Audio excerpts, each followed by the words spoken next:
தினேஷ் வணக்கம். உங்களை பற்றி சொல்லுங்க. நீங்க வந்து ஃபாஸ்ட் ஃபுட் கடையை நடத்தின்னு இருக்கீங்க அப்படின்னு சொல்லுங்க. இப்போ வந்து நீங்க என்ன பண்ணிட்டு இருக்கீங்க? உங்களுக்கு எப்படி இந்த ஃபாஸ்ட் ஃபுட்னால பாதிப்பு ஏற்பட்டுச்சு? அதாவது ஃபாஸ்ட் ஃபுட்டால நான் பாதிக்கப்பட்டேன்னு சொல்றது ஒரு விஷயத்த சொல்லலாம். நான் உடல் வந்து ரொம்ப ஒல்லியா இருந்தேன். இந்த ஃபாஸ்ட் ஃபுட் சாப்பிட்டதுனால, நான் ஹோட்டல் வச்சிருக்கனால அந்த ஹோட்டல்ல நானே சாப்பிட்டதுனால சிங்கிள் பேக்கா இருக்க வேண்டிய என்னுடைய வயிறு இப்ப ஃபேமிலி பேக் ஆயிருச்சு. இதுதான் மிகப்பெரிய முதல் பாதிப்பு. ரெண்டாவது, மனசாட்சிக்கு விரோதம் இல்லாம சொல்லணும்னா, ஃபாஸ்ட் ஃபுட்டால நான் பாதிக்கப்பட்டேன்றதை விட பல பேரை பாதிப்புக்கு உள்ளாக்கனே நான் சொல்ல முடியும். ஏன்னு சொன்னா, அந்த ஃபாஸ்ட் ஃபுட்ல நாங்க என்னென்ன பயன்படுத்துறோம், எல்லாரும் வந்து பேசுறது வந்து ஃபாஸ்ட் ஃபுட் நன்மைன்னு சொல்றாங்க. அது வந்து ஒரு உயர்தரமான ஹோட்டல்னு நான் சொல்ல வரல. ஒரு தெருமுனைகள் இருக்கிற கடைகள்ல அது எப்படி தயாரிக்கிறாங்க, அதுல என்னென்ன பயன்படுத்துறாங்கன்றது நான் இன்னைக்கு சொல்லணும்ன்றதுனால சில பொருட்களை எடுத்து வந்திருக்கேன். இப்போ வந்து நம்ம எல்லாரும் சொன்னாங்க வந்து இதுல வந்து ஃபாஸ்ட் ஃபுட்ல சிக்கன் நம்ம 65 வாங்குறோங்க. சிக்கன் ரைஸ்ல நம்ம போடுறதுக்கு சிக்கன் பீஸ் போடுறாங்க பாத்தீங்களா, அது வந்து வெள்ளையா இருக்கிற சிக்கனுக்கு சிகப்பு நிறத்துல ஒரு கலர் வரும். அந்த கலருக்கு வந்து இந்த பவுடர் பயன்படுத்துவோம். இது வந்து ஆரஞ்சு ரெட்னு சொல்லுவாங்க. இது கடைகளை நேரா போய் நீங்க கேட்டீங்கன்னா உங்களுக்கு கொடுக்க மாட்டாங்க. ஏன்னா இதெல்லாம் தடை செய்யப்பட்டிருக்குது. இந்த கலர் வந்து நீங்க கையில தடவிட்டீங்கன்னா உங்க கையில இருந்து போறதுக்கே 2 நாள் ஆகும். அப்போ இதை நாங்க அந்த சிக்கன்ல போட்டு அதை பொரிச்சு எடுத்து தான் கொடுக்குறோம். இதை சாப்பிட்டா நம்ம வயிற்றுக்குள்ள போனா என்ன ஆகும் கொஞ்சம் யோசிச்சு பாருங்க. முதல்ல வந்து வயிற்றுப்போக்கு ஏற்படுறதுக்கு மிகப்பெரிய காரணமா இருக்கும் இது. அடுத்து பாத்தீங்கன்னா எல்லாரும் வந்து சோயா சாஸ் ஐயா சொன்னாரு இது நல்லதுன்னு சொல்றாங்க.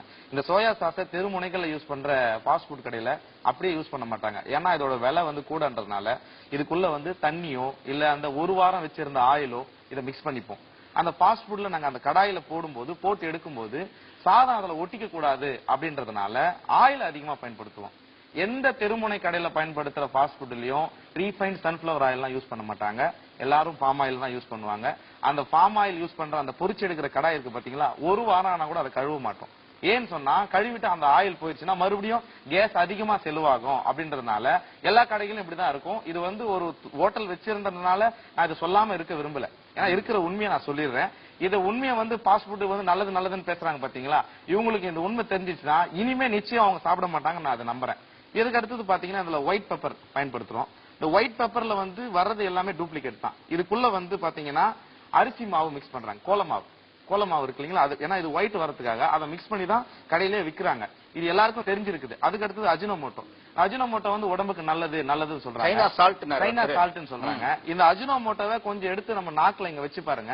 வச்சுட்டு கொஞ்ச நேரம் கழிச்சுங்க நாக்கு அந்த இடத்துல மரத்துக்கு மாதிரி ஆயிரும். அதுக்கடுத்து பாத்தீங்கன்னா டிவில நான் ஒரு நிகழ்ச்சியில பாத்திருக்கேன். அஜினோமோட்டோ வந்து ஒன்னும் சுவையான பொருள் அல்ல, நாக்குல இருக்கிற சுவையை தூண்டுகிற ஒரு சுரபியை வந்து அது அதிகப்படுத்துது. அதுதான் அஜினோமோட்டோடைய வேலையை தவிர அது வந்து ஒரு உணவுல சுவையான பொருள் இல்லைன்ற ஒரு செய்தி பதிவா இருக்குது தொலைக்காட்சியில. அதுக்கடுத்து பாத்தீங்கன்னா சில்லி பவுடர் யூஸ் பண்ணுவோம், பிளாக் பெப்பர். இதுல போடுற மசாலாவே இதுதான், salt, black pepper, white pepper, chilli powder, Ajinomoto, salt. இதை போட்டு இந்த சோயா சாஸ் ஊத்தி அதை கிண்டி எடுத்தா ஃப்ரைட் ரைஸ் ரெடி. 5 நிமிஷத்துல 8 ரைஸ் நாங்க அடிப்போம் சார். அது வெந்துச்சோ வேகலையோ அதை பத்தி எங்களுக்கு கவலையே இல்லை. ஒரு ரைஸ் 50 ரூபாய்னா 8 ரைஸ் என்ன ஆகுது, 400 ரூபாய் ஆகுது. 5 நிமிஷத்துல 400 ரூபாய் சம்பாதிக்கணும்ன்றதுதான் தொழில் செய்வதனுடைய நோக்கமே தவிர அது மக்களுக்கு ஆரோக்கியமா இல்லையான்றதை பத்தி யாருமே அங்க கவலைப்படுறதே கிடையாது. இதுதான் உண்மை. அதுக்கு அடுத்து இந்த சாஸ் இருக்கு பாத்தீங்களா, இந்த சில்லி சாஸ் எல்லாம் இதை எடுத்து நீங்க கழட்டி நம்ம மூக்கு கிட்ட வச்சு பார்த்தோம்னா கண்டிப்பா எப்ப ஏற்பட்டவங்களும் முகம் சுளிப்பாங்க. ஏன்னா அந்த அளவுக்கு ஒரு மாதிரியான ஸ்மெல் வரும் அதுக்குள்ள இருந்து. இந்த டொமேட்டோ சாஸ் ஸ்வீட்டா இருக்குன்னு சொல்றாங்க. இதெல்லாம் பல நாட்களா நமக்கு தேக்கத்துல இருந்து ஸ்டாக் ஆன பொருள் தான் கிடைக்குது. அதுக்கு அடுத்து ஃபாஸ்ட் ஃபுட் கடையில சிக்கன் யூஸ் பண்றாங்க. அந்த சிக்கன் வந்து அன்னைக்கு வாங்கின சிக்கன் அன்னைக்கு உபயோகப்படுத்துறாங்களா அப்படின்றது உண்மையே கிடையாது. ஏன்னா வினிகர் போட்டு 3 நாள் சிக்கனா இருந்தாலும் வாஷ் பண்ணோம்னா அந்த ஸ்மெல் போயிடும். கஸ்டமரை ஈஸியா எங்களால ஏமாத்த முடியும்.